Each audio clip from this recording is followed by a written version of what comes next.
1. Hello, listeners of Siouxland Catholic Radio, channel 88.1 FM, KFHC Ponca Sioux City, and KOIA Storm Lake. I am the host of this show, Joanne Fox. It's called Faith in Action. And again, I'm so pleased that you took time out of your busy schedule to set your dials or go to our website, SiouxlandCatholicRadio.com, or one of several platforms that we put our podcasts on, and support us. We're very grateful for that. But the one organization we are most grateful for, and that's Mary's Choice, and that is a pregnancy resource center here in Sioux City, Iowa. And the great staff there, they help women, they help men, they help families with challenges that may be associated with either an unplanned pregnancy or a pregnancy that maybe has some issues associated with it. So again, so grateful for their support. So I have an exciting guest, and I already kind of put that into quotations, an exciting guest on the phone with me, and it is Dr. Ray Guarendi. And if you listen to Catholic radio at all, you know that he does The Doctor Is In. He's got his own syndicated show, and he's also on television too, and he's written books, and he's just a Renaissance kind of guy. And you're wondering, well, I can just listen to Dr. Ray over the noon hour. I don't know why Joanne has him on the show. Well, that's because guess who's coming to dinner? It is Dr. Ray, and we are going to host dinner with Dr. Ray. Might want to get out that pen, pencil, piece of paper, or your phone and put this in your calendar. Monday, October 3rd, and it will be here at the radio station, and we're here in Sioux City at 701 West 5th Street, and I'll say this stuff over and over during the broadcast, so if you tripped trying to go get that pen or pencil or paper, I'll say it again.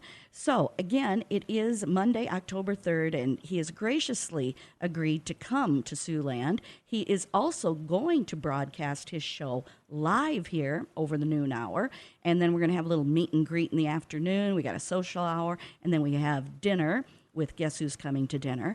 And during his talk, he will address the profound topic, laughter, the sanity of family. And any of us who have a family know that laughter is so important in a family. So with that mega long introduction, I'm sure you want to hear my guest. Dr. Ray, thank you so much for joining us. Hey, Joanne, my pleasure. My pleasure. Now, maybe the listeners have listened to you and enjoyed hearing your insights, but perhaps they don't know a little bit about the background of you. So if you would share with the listeners where you grew up, where you went to school, something about your family, I think they would appreciate hearing that. I grew up in Canton, Ohio, which is two things. One is the Pro Football Hall of Fame, which is not more than 2 blocks from my house, and the home of Mother Angelica, who went to St. Anthony's Parish in Canton. St. Anthony was the parish for all of us Italians. So the law was, if you're Italian, you had to go to St. Anthony's. And as a matter of fact, my father, I believe, was a freshman at McKinley High School when Rita Rizzo, Mother Angelica, was a senior, and she was a majorette at McKinley High School. So all of the stuff that Raymond Arroyo has written about in Mother's early history, including her miraculous cure at Rhoda Wise's house, I was very familiar with well before there was a known Mother Angelica. Oh, wow. That is astonishing. I mean, that's almost jaw-dropping. So growing up in this Italian family, did you have many siblings? I was the oldest of 4. And, you know, when you're the oldest Italian son, the sun rises and sets in your backside, according to your grandmother. Of course. So I had to resist her favoritism for a while because I had 3 other siblings and some other cousins. But because I was thrown into that top dog, oldest grandson place, well, she always gave me most of the potato chips. Oh, bless her heart. Did she also pray every day that you would be a priest? Well, I told my mom, like a whole bunch of Catholic little boys, when I was 7, 8, or 9. This the priest thing is, I don't know. I wouldn't rule this out. Well, one thing led to another, and I went off in different directions. And obviously not a priest. Obviously a daddy of 10 kids, 10 adopted kids. I never would have thought that. If somebody would have come up to me on my wedding day and said, you're going to have 10 kids, I would have said, I think you're confusing me with somebody else in the wedding party. I don't really know what you're talking about. Did you always think that you wanted to help people? I think back to my own high school years, and mostly I just wanted to go to college and party a lot because I was a product of the late 60s, early 70s. But I was interested in writing, and of course that has been my entire career, is the field of journalism. But what were your thoughts as you looked toward high school graduation and where you wanted to go to college and what you wanted to do with your life? I had high scores in the math college exam, so the counselor said, you should be an engineer. I didn't know what an engineer was, but I figured, okay, I like to live in a caboose. That's nice. I'll go. I didn't know if those trains went that fast up close or not. So I went to a school in Cleveland called Case Institute of Technology. I took a year of engineering, and something happened in my second semester, Joanne. I was floating along pretty good, thinking, all right, I'm not totally into all this, but I'm doing okay with it. And then on a midterm in Physics 2, I got a 31. Now, you can't recover from a 31. I don't care. You only have one test left after that. You'd have to score a 200 out of a possible 100 to bring a 31 up into passing. So I called my mom. I said, Mom, I think I'm really not cut out for engineering. I'm going to transfer over to Western Reserve, which is part of the college, go into pre-law. That's right, pre-law. Okay, good. I'm going to be a lawyer. Okay. My senior year, I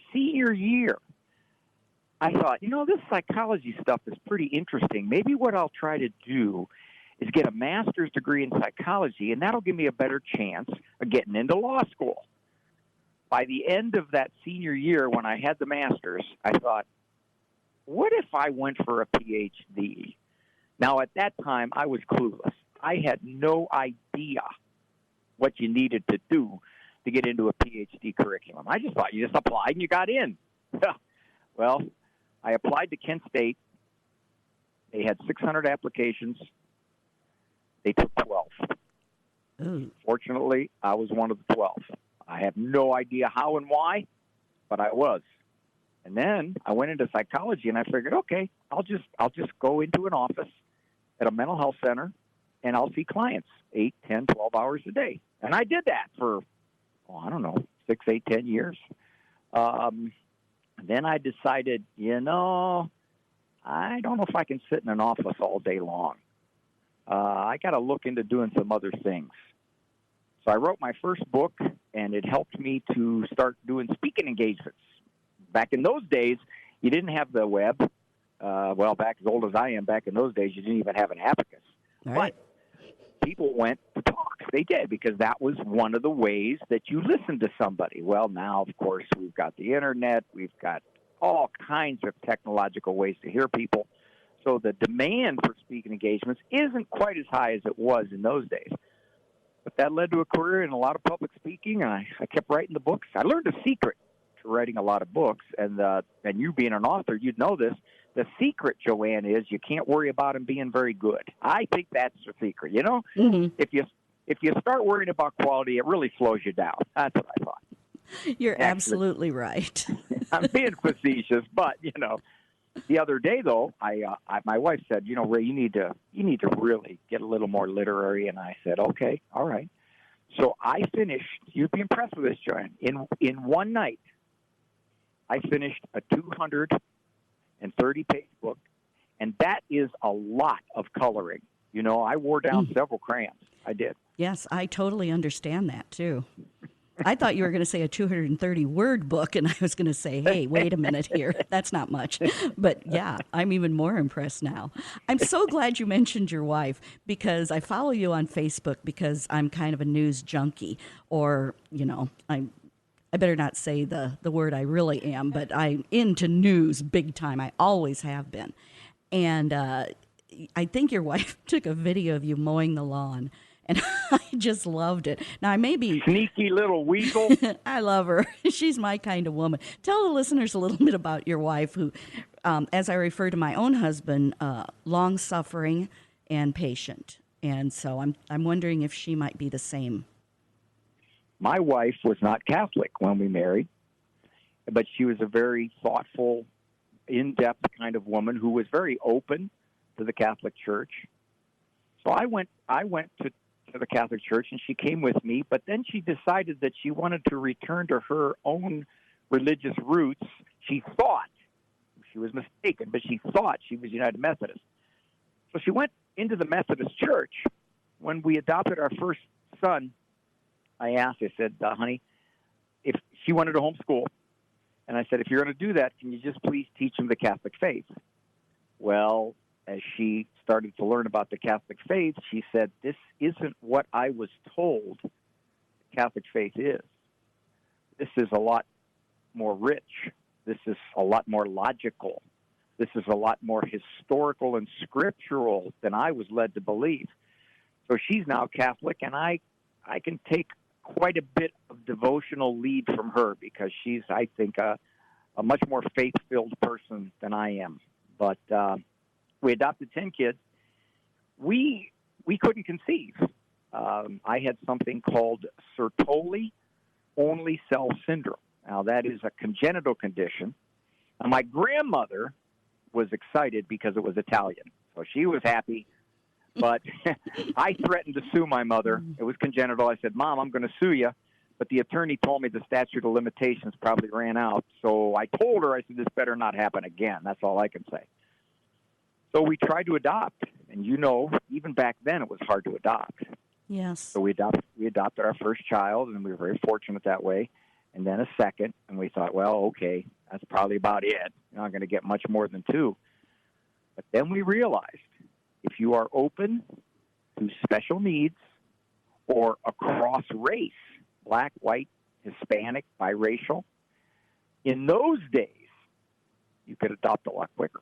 I asked an adoption worker once, I said, what if we would adopt a little black boy infant? How long would we wait? And she said, what are you doing tomorrow? Oh. Yeah. So now that's not so much the case anymore because people are so desperate to adopt children because they're either being aborted or they're being kept. But in those days, across race was a way to get children very quickly. Not so much now, but it still is. And I tell people who want to adopt, if you're open to that, it definitely shortens the waiting period. Very good. And I have friends who have adopted 2 children, 3 children. One has 4. Is this the law of diminishing returns? Kind of like, well, I'm number 5. What's one more at this point? 6. Hey, what's one more? 7. I find that really interesting that you opened your hearts to that many children because I just think it's like herding cats. Well, first of all, you can't worry about your success rate. That's the first thing. You can't go into this parenting thing thinking you're going to raise 10 little St. John Boscos and 10 little Mother Teresas. First of all, you are asked to do your very best to give them all you can give them as parents. And then, after that, they are, like my wife says, we are raising people. They are their own persons. I tell people that I have one child going to Penn State and one probably going to State Penn. It's just, it's That's just good. a variation. I got to remember that one. That's very good. Did any of them want to be an engineer? My son, Andrew, my oldest son, is an engineer, and he is far brighter in that way than I ever was. Yeah, he's an engineer. My daughter is a major in the Army. She's a JAG lawyer. She's over in Europe right now doing, I don't know what she's doing. I think if she told me, she'd have to kill me. Okay. So given that, and then got the others in various places in their lives and professions and working. And what happened, I'll tell you, Joanne, is what happened is you're right. Each additional child was a small percentage increase. When you went from 2 to 3, that's a 50% jump. When you went from 9 to 10, that's an 11% jump. So inch by inch, it got easier. And one of the things that happened long about child number 6 or 7, my wife said, Ray, if not us, who? We have a good marriage. We have the financial resources. We think we know what we're doing. We've got a good extended family. We're set up for this. And I said, okay, honey, you're the boss. But I just had one condition. I wanted to make sure that we adopted in December because you still get the tax deduction for the whole year. They pay for themselves that first year. Then you fall behind because they eat more. But yeah. But that's very practical. Very practical. Yeah, you got to look at it that way. Absolutely. One of my favorite individuals I used to follow, because he had a column in the newspaper, Dr. John Rosemond, and he wrote a lot about raising children and family dynamics. And the one thing that always resonated with me was after he got done, and I can't remember how many children he had, so I'm just going to say 4. That sounds like a good number. And then somebody can call in the station and criticize me for not knowing that. But when he was done and the last one was out of the house and on his or her own, he said, I am now an expert in raising children because I have raised them to adulthood, and now they seem to be productive citizens, taxpayers, and so I am now an expert in raising children. And I always got the biggest charge out of that, and I kind of set that as my own barometer as well. So is that how you can perhaps call yourself an expert in raising children as well? Yes and no. My own experience with my 10 children gives me a lot of material. But because I've been a shrink for 45 years and I've dealt with thousands of families and parents and marriages and lives, I have a much, much, much broader sample size to go from. So hopefully a lot of my own personal experience dovetails well with my professional experience. But just a quick backstory on Dr. Rosemond. I don't think he's doctor. I think he's a master's level social worker.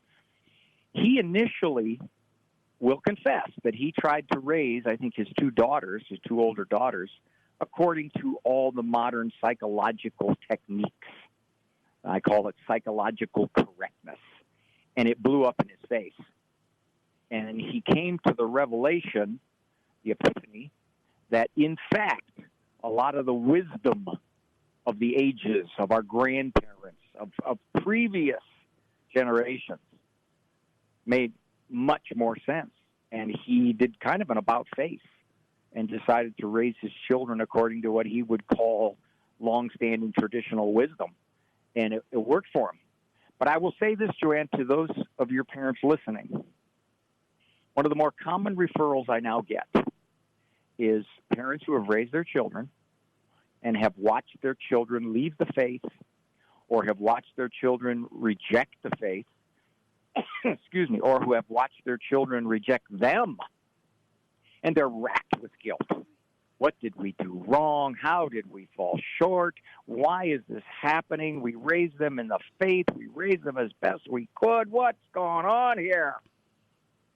Many times, it is not at all anything to do with what the parents did deficiently. It is the culture. Culture is very good at shaping how young people think and how they behave and what they believe.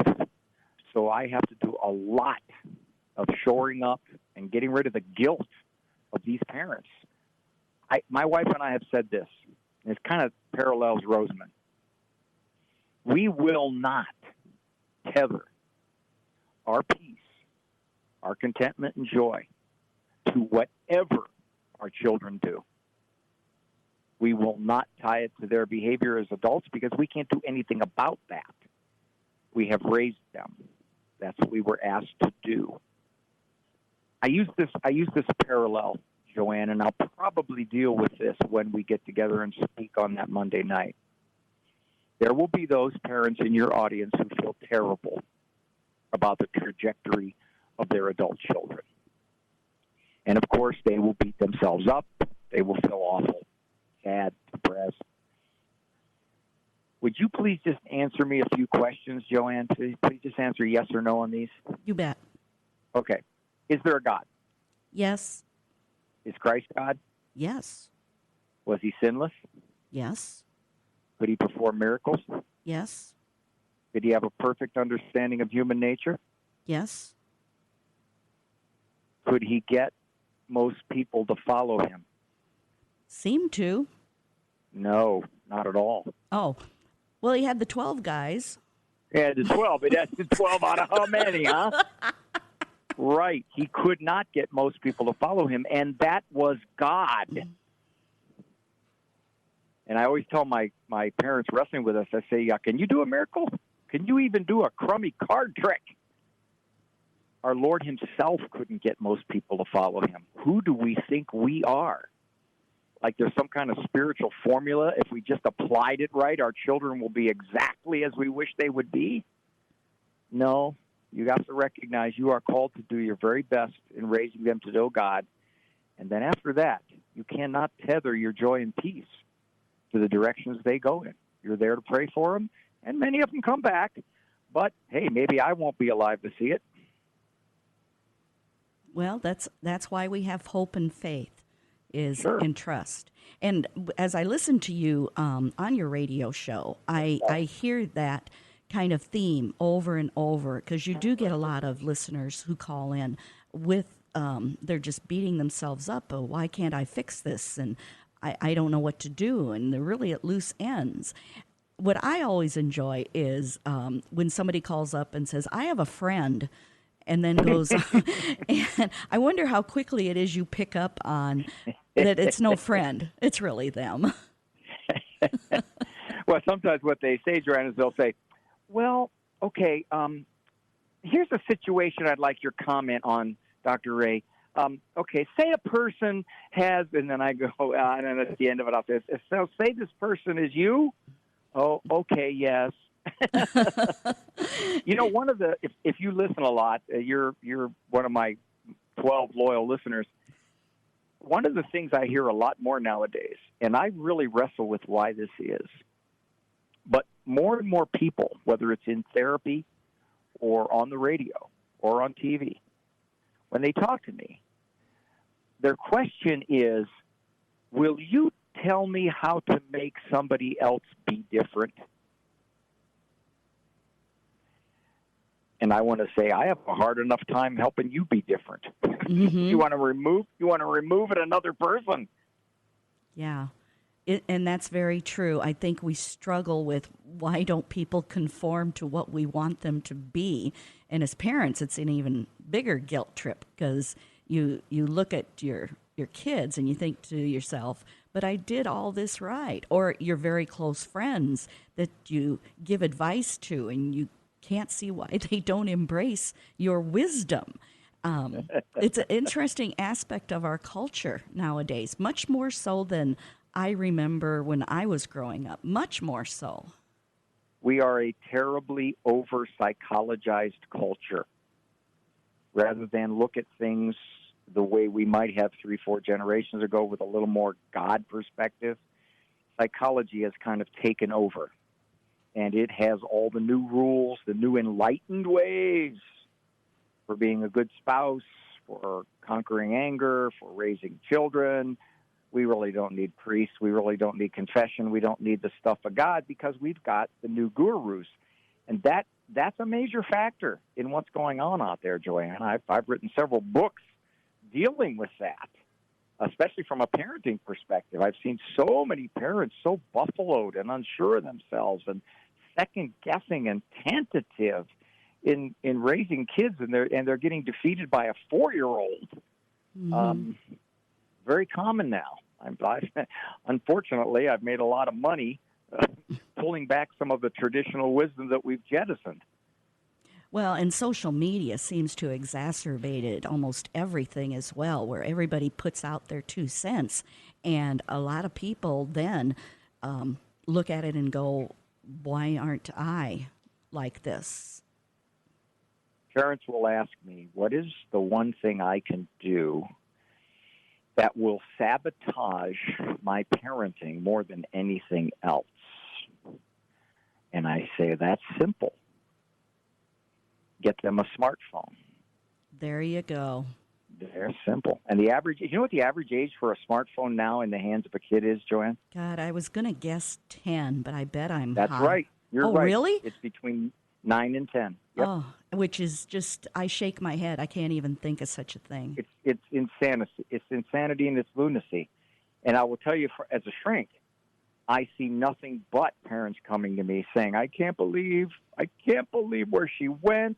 I can't believe who she's hooked up with at age 13. I can't believe how gender confused she now is because she's been on social media and they're pushing the gender confusion. I can't believe the fact that she sent that picture to her boyfriend. I can't, just on and on and on and on.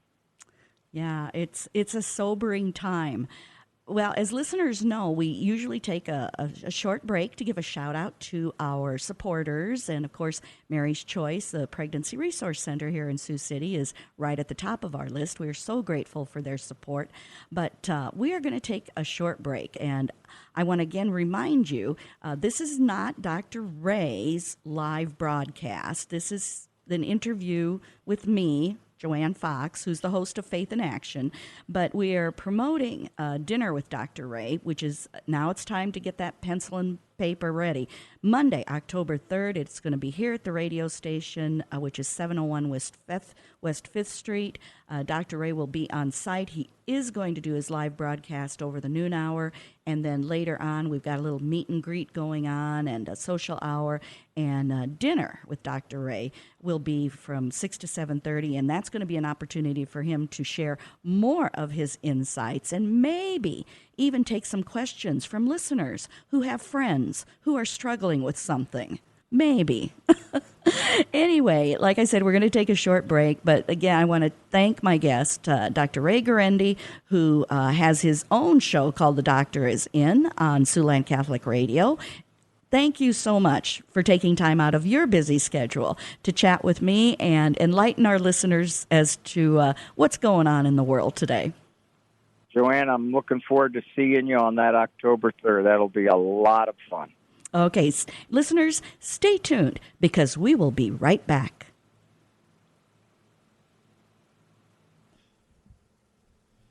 Well, listeners, wasn't that a treat to listen to insights from Dr. Ray Guarendi, all the way from Ohio, clear here to Sioux City, Iowa. What a wonderful interview he was.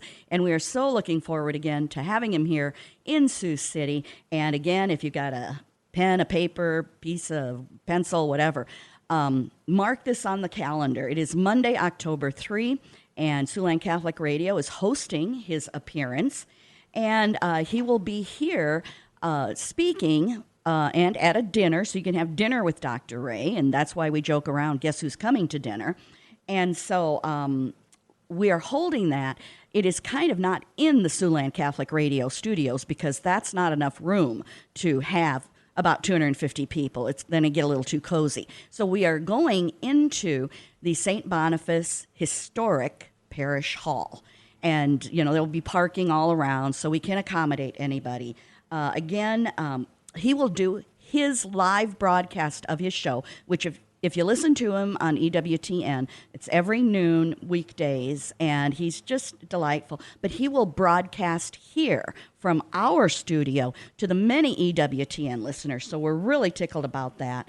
And then there'll be a meet and greet at 4:30, and then social hour. We have to have social hour, and who knows, that may go from 5:30 to 7:30. You know, social hour that's kind of an innocuous term. But dinner is at 7, I think. Right, Ann? Yes, at 7. And that's when he will, as we kind of eat, he'll talk. And God bless him. He said he would take questions from the audience. So in the back of your head, looky here, you don't have to call him. You can just wave your hand. And, of course, we'll clear the questions ahead of time so you don't embarrass anybody. So, again, if you just tuned in, well, thank you for just now tuning in. If you've been with us from the top of the hour, you know this show is Faith in Action on 88.1 FM, KFHC Ponca Sioux City, and KOIA Storm Lake. I'm your host for the show, Joanne Fox, and I am so tickled that you are joining us. And again, I am so pleased that Mary's Choice, a pregnancy resource center here in Sioux City, sponsors the show. I mean, it gives us great joy ourselves because they are willing to support us, and we support them in all they do as well. And then, of course, if you don't have time to listen to the entire show, well, you can go to our website where you can hear this podcast at SiouxlandCatholicRadio.com. We're also on Spotify and about a dozen other podcasting platforms. So we are taking everything to a new level here at Siouxland Catholic Radio. Okay, I guess you're probably tired of listening to me, and Dr. Ray had to go mow his lawn or something. I kidded with him about that. Said his wife took a picture of him mowing the lawn. I thought it really made him more of a real person, that he mows the lawn just like the rest of us. So I want to remind you, Dr. Ray has his own show, and he calls it The Doctor Is In, and it airs here on our station every day at noon, and we are bringing him here to Sioux City. And any event that you have, you've got to have a chair couple. And so, unbeknownst to them, we kind of strategized amongst ourselves here at the station, and we decided that the best fit for a chair couple are John Fitzsimmons and his lovely wife, Lindy Fitzsimmons. And guess who I've got in the studio with me, listeners? Dun, in dun, the dun. studio, not on the phone, are John and Lindy Fitzsimmons. Thank you both so much for taking time out of your busy schedules. As listeners know, I'm retired. I have time. These two people work for a living, so they did take time to come in and chat with us. So thank you so much both for joining me today. Well, and thanks, Joanne, for having us here. Oh, my pleasure, too.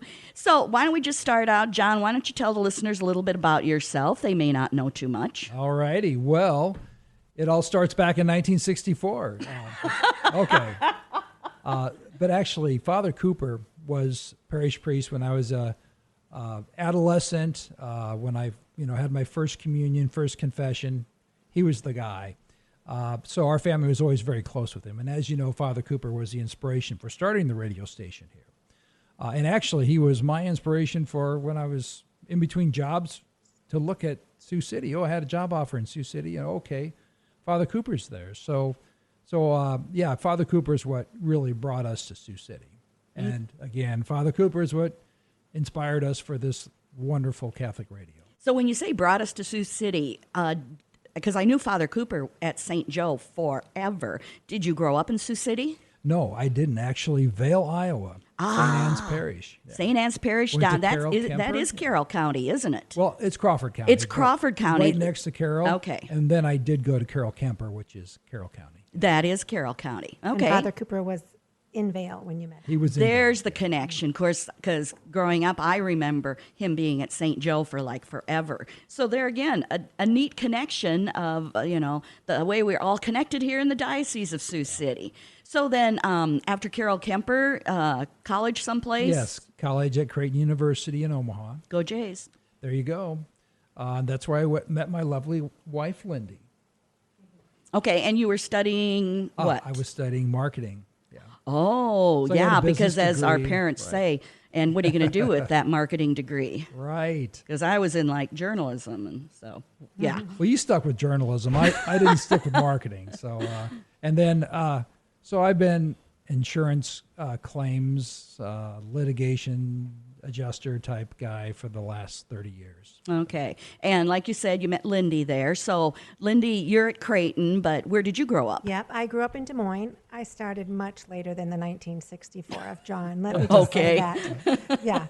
I grew up in Des Moines. I went to West Des Moines Dowling. Heelan was our rival, So Very much I so. knew of Sioux City, and I went to Creighton, met John, and he was super cute. So married him, moved up to Sioux gosh. City. I know. He's turning red a little bit, blushing. Yeah. That's so sweet, John. We do love Sioux City. I wanted to say a point of interest, which a lot of people might not know, maybe a lot know, but KFHC does stand for Father Harold Cooper. Yes, To start it that's- with a K, but Yeah. Right Thank you back for to our reminding them roots. that. That is a That's- fun connection. I think that's fun. So John always loved Father Cooper and wanted to come up here. And we have 6 kids. He didn't mention that.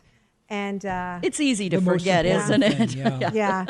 They're all grown except one. One's still in the house, and he's super easy. He's a great kid. He's Joey Fitzsimmons. He's a junior at Healing. And I work at Ho Chunk. I just started there about 2 months ago, and I'm the accounting manager for the Capital Division. So that's a super new fun part of my life. So when you were at Creighton, were you studying like business administration or I am an accounting major. Accounting major, so. which parents like that too, because it sounds like you can get a job in that field, right? I did. Yes, I went to KPMG Pete Marwick. Then I went part-time all the time I was raising my kids. Then about 6 years ago, I started full-time again because they wanted to go to college, We're skipping the most important things, though.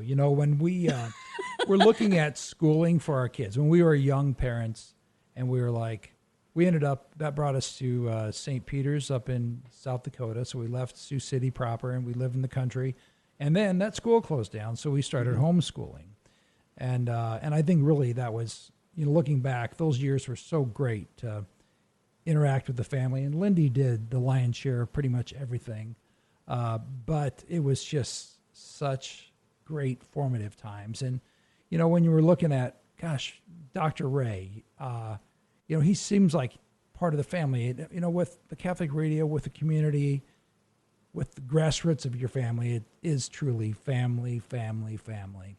And, over the years, when you're struggling as a young parent, gosh, what do I do about this? Oh, there's Dr. Ray. One of my favorite Dr. Ray lines, he says, use this on your kids because it works every time. I'm like, okay, I'm all ears. He's like, when they're suddenly the noise is getting louder at home, and you ask your child, "Are you arguing with your mother?" And it's like, boom, they just stop, deer in the headlights, and it does definitely work every time. So that's one thing I tell lots of other young parents. It's like, I got this great Dr. Rayism. It's are you arguing with your mother? Are you talking back to your mother? And it's like stops them in their tracks. So another Dr. Ray has been like part of, I think, the family for all of us, EWTN, Catholic Radio people. And so, it's just so nice to have him because it's like he's been part of the family for years. Mm-hmm.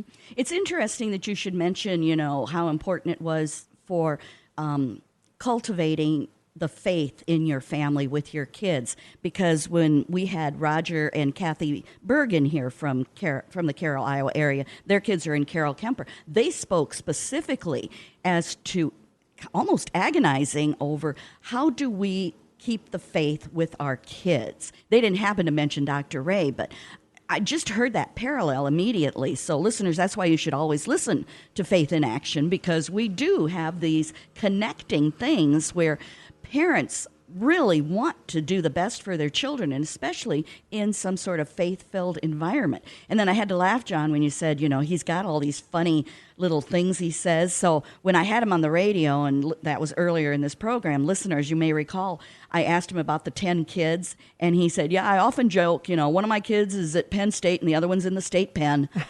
And that's just his nature. I mean, but he's so good about bringing it down to a commonsensical level of, this is what you need to do. And of course, he's been, in the business forever. And so he brings this great knowledge and history of, and I joked with him, being a successful parent, because what you have done, you have raised them to adulthood, and now we hope they're productive citizens and taxpayers as well, and all that good stuff, and out of our homes. That's what we all hope. So we've talked about, and we didn't get to mention, John, that you are a board member of Siouxland Catholic Radio, as I am as well. And so when we talked about that opportunity to bring our listeners together, because it's hard to bring them together when everybody's listening to us on the radio, in the car, at their home, who knows where, in bed before they go to sleep. And so we've got kind of a fragmented group of a lot of like-minded people. So we talked about, well, how do we bring all these like-minded friends and supporters together? And then it kind of came up, well, maybe we should bring in Dr. Ray because people like him. So what would you say, the purpose of bringing Dr. Ray here to Sioux City so listeners can be kind of up close and personal with him? Sure. I'm glad you mentioned that, Joanne. Dr. Ray is like, you could bring any speaker in, right? We're like, oh, we'd like to have a great speaker to come in and inspire everybody. Well, the cool thing about Dr. Ray is it's not just like a guy you've seen on TV or a book you might have read. It's someone that so many of us have actually talked to over the years, because his show is a call-in show, and which is a great segue. My lovely wife, Lindy, has been a caller upon occasion. And so, Lindy, could you just kind of tell us a little bit about... Well, I think one of the most important things in your entire life is your relationships with people, and that's what Dr. Ray helps you with, right? And I find that super interesting. John's huge rush in life is his faith, and mine is really my children or my relationships. And of course, I have a good faith, but that's not really what seems to drive me every day like it drives him. So you might think that it's easy to be married to John, but sometimes it's not so much, right? So I really, when I would have, he's awesome, but being married itself causes, it has its own issues. So I would like to, if I was mad or having an issue, a disagreement, I kind of wanted some backup, because I didn't want to just sit there and say, I'm right and you're wrong, because he was so well versed in the faith. And I didn't feel like I could make a good argument. So I have called Dr. Ray on a couple occasions, because I just wanted to know that I was going in the right direction, and I really did care. And it was interesting. And I feel like a lot of times when you hear Dr. Ray talk, he talks about getting along. He's not there about not getting along, just the littlest thing, like my kids aren't Catholic, but they do this and they do that. He's like, when they're older, love them and enjoy them and teach them by example. You don't need, I just think a lot of things were good like that. And I loved the way that he parented, and I loved how I was parenting. I'll tell you, one of my all-time favorite Dr. Ray advices for raising kids was, I like to talk to my kids with respect and appreciate the things that they say. And, they'd be like, I didn't hear you, Mom, or I forgot. And I'd be like, oh, yeah, that does happen. Dr. Ray's like, forget that. They need to listen. When you talk, they need to turn down the television and come listen to you. They don't get to say, I didn't hear you, because they'll say it every time. They don't get to say, I forgot, because then they'll forget every time. If I tell you something, write it down. You might get a couple passes, but not very many. That was a really helpful piece of advice for me. Anyway, I really do enjoy having that resource. And I think Dr. Ray is a resource that brings people together, and often took my side, so there's that. Well, yeah, that's what it's all about. So what do you hope that people who come and hear Dr. Ray will take away from his presentation? What are your hopes for this event, would you say? John, you got some ideas on... I do. I think what I learned from Dr. Ray, the most important thing is, he'll say, oh, yes, I'm a psychologist. I have all these initials behind my name. But, you're a parent, and you've got this God-given stuff that makes you just be an awesome parent with a little direction of, your faith. It's just like you can be a great parent. So he's like, the first thing you got to do is just have confidence in that fact, because the world wants to tell you, oh, gosh, you guys don't know what you're doing. We got all these other great newfangled ideas of how you raise kids that, guess what, people, they just don't work. So that's, the main message from Dr. Ray is, have confidence in being a parent. You've got all these great God-given things that just support you, and just have confidence in doing your job. And it's your duty as a parent to parent your children. Dr. Ray is enjoyable. They can come and have a great night. The food's going to be awesome. They can really enjoy it. And in fact, it just doesn't hurt to have some outside opinion sometimes.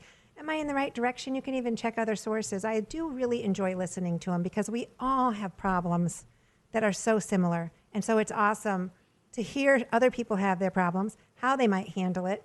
And he touches on everything, not just parenthood, but mother-in-laws and adult children or husbands, everything. And so, and he does it in an enjoyable way. He's funny. Don't tell him I said that. No. He is funny. He is funny. The state Penn State thing I thought was very witty, when I asked him that. And I think that's kind of it in a nutshell is, that's what we hope is when they come together for this event. And we have struggled, haven't we, the past couple of years with being disenfranchised from people and, because we wanted to take care of our own personal health and we worried about other people's health. And now I think there's this desperation of, oh, here's an event. Good. I get to see other people and hug them and tell them how much I've missed them. And, what a great way to bring people together of like-mindedness. And, you can go to YouTube and probably click on Dr. Ray. And of course, you can listen to him every day here at noon. But there's something about that energy between somebody sitting in an audience and somebody seeing this guy talk and the mannerisms, that live moment, because there's nothing quite like it.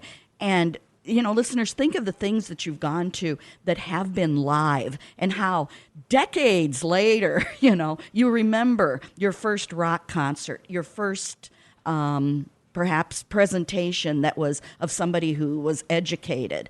And it resonates with you and you share that over and over. So I think that's part of the strength of doing this again. And I'm so glad you mentioned, Lindy, the food. The food is Sneaky's Chicken and then our new good buddies, Crumb, who make the best desserts on the planet. Love them so much. And in fact, I think Jerry and Debbie were talking about the joy in one's life. And honestly, the joy in my life is getting one of those crumb brownies or cookies. So another perk. So I just think it's a great event. I think we're looking forward to it. If somebody was thinking to themselves, should I come? I don't know. What would you do to push them over the edge so they would come? You know what I say? You are not going to remember another night at home. You are going to remember going to this event. I've used that in my life, too, where I'm like, I just want to go home. But you know what? This is a great event that you will remember for a long time, as opposed to spending another night cleaning your house, getting your laundry done. There you go. Yeah, and amen. I say, listen to the show, listen to his show, come see him in person, and be ready to be a parenting ninja. Ooh, I like that. A stealth ninja or a real ninja? Just really darn good at what you do. Just a really darn good ninja. So, well, listeners, if you listen to the show, we're kind of coming to the end of it. So I want to remind you again that we are going to host Dinner with Dr. Ray Monday, October 3.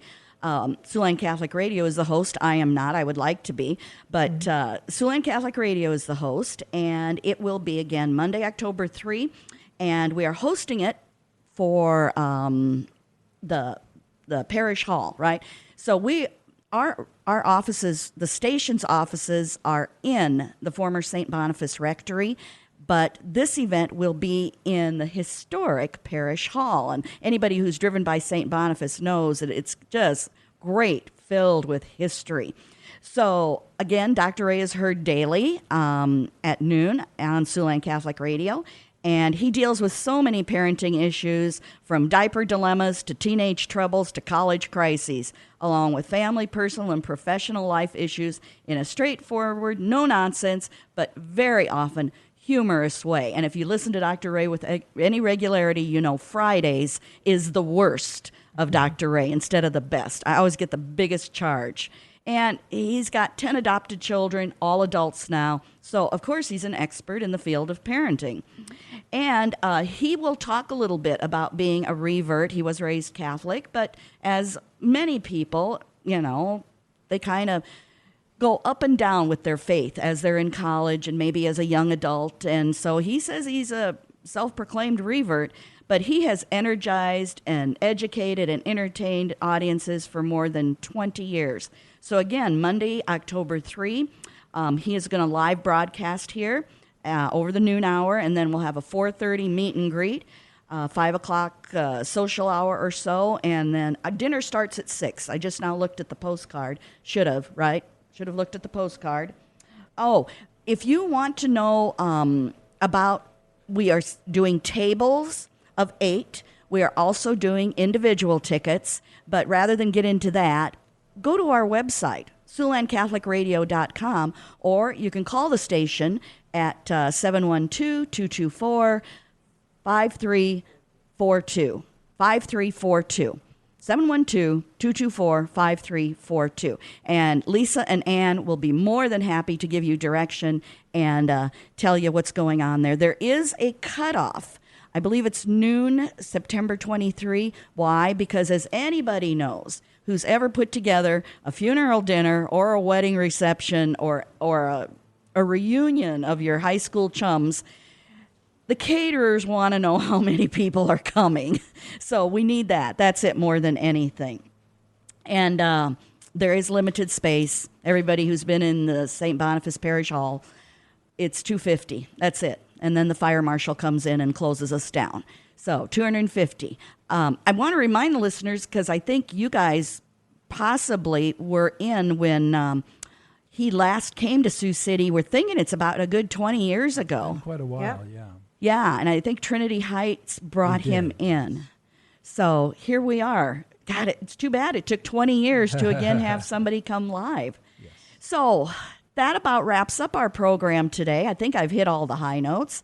And I want to thank my guests in the studio right now, Joanne Fitzsimmons and Lindy Fitzsimmons, who are the chair couple for this first ever Dinner with Dr. Ray event. So thank you both so much for coming in. You're very welcome. Thanks Thank for you, having Joanne, us. for everything you do. God, good times, right? And thank you, Dr. Ray, if you're listening as well. I hope you are.